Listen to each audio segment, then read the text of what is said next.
Bien-aimés de Café Évangile, cette femme était païenne, syro-phénicienne de naissance, et elle lui demandait d'expulser le démon hors de sa fille. Jésus lui disait, « Laisse d'abord les enfants se rassasier, car il n'est pas bien de prendre le pain des enfants et de le jeter aux petits chiens. » Mais elle lui répliqua, « Seigneur, les petits chiens sous la table mangent bien les miettes des petits enfants. » Alors il lui dit, « À cause de cette parole, va, le démon est sorti de ta fille. » La démarche de cette femme, bien chers amis, a été avant toute chose une démarche de charité. Pourquoi je dis cela? Parce qu'au fond, elle est venue demander et obtenir quelque chose pour quelqu'un. Bien sûr que c'est sa fille qui était dans cet état-là de vulnérabilité. Et comme une mère, elle a fait le pas. Elle s'est approchée de Jésus avec cette préoccupation, comme cela peut nous passer en tout un chacun de nous, avec cette préoccupation d'obtenir ce qu'il faut pour le bien de son enfant, pour le bien de sa fille. Elle était prête, même jusqu'à donner sa vie pour sa fille. Parce que la réponse qu'elle a donnée à Jésus montre vraiment cette disponibilité. La foi, chers amis, n'est pas juste une question d'une conviction quelconque, mais d'un engagement. Un engagement qui ouvre la vie sur quelqu'un. Quelqu'un qui le peut et qui le peut plus que moi, je pourrais. N'oublions pas qu'il y a des moments où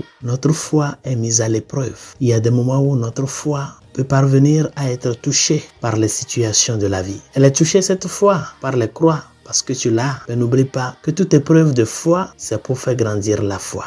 Tu n'es pas pour t'éloigner de Dieu. Et c'est pour cela cette dame a su tenir dans l'humilité devant le Seigneur pour pouvoir contempler dans son effectivité la gloire de Dieu. Il y a eu aussi dans ta vie des moments d'épreuve dans la foi où la personne en qui tu pensais qu'elle allait être ton secours, cette personne brusquement est tombée malade ou même est décédée. Ou ce projet que tu penses que ça allait régler tous tes problèmes est tombé en chute. N'oublie pas que les épreuves de la foi, c'est pour faire grandir la foi, la donner plus vie. Demande au Seigneur de t'aider. Que cette confiance que tu as en lui soit une confiance qui grandisse dans l'humilité, mais surtout dans l'esprit d'abandon et de conviction. Comme la femme qui souffrait de flux de sang pendant 12 ans l'a exprimé. Comme cette femme païenne de l'évangile de ce jour aussi l'a exprimé. Sois disposé à tenir jusqu'à la fin. Mais tu ne peux pas tenir si tu n'es pas avec lui. Et sois prêt à lui dire, Seigneur, j'accepte ta volonté. Mais donne-moi la force de pouvoir me laisser transformer par cette volonté dans ma vie de tous les jours. Que ta gloire se manifeste selon ton vouloir. Bonne journée. Dieu vous bénisse.